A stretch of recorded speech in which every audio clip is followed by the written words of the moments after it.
सलग 5व्या दिवशी पुण्यातल्या गॅस सेंटरच्या बाहेर आपण पाहतोय की सिलेंडर घेण्यासाठी नागरिकांची मोठी गर्दी जी आहे ती पाहायला मिळते।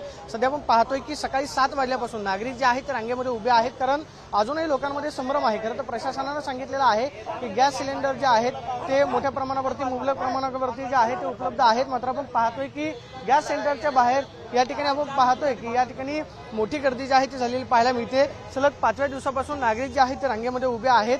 नागरिकांमध्ये संभ्रम आहे, गॅस सिलेंडर जो आहे तो वेळेत मिळावा, घरगुती गॅस संपला तर करायचं काय, हा खरं तर प्रश्न जो आहे तो नागरिकांसमोर आहे। त्यामुळे या भीतीपोटी आपण पाहतो की सगळे नागरिक घरगुती गॅस जो आहे तो वेळेत मिळावा यासाठी गर्दी करताना पाहायला मिळतात।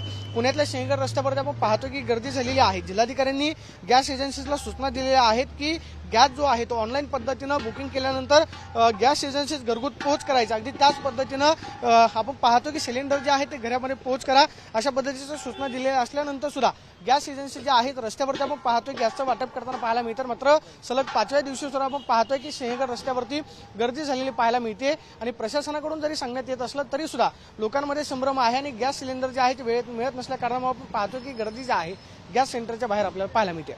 Camera person Vicky Chavan, Pradeep Kapse, TV9 Marathi, Pune.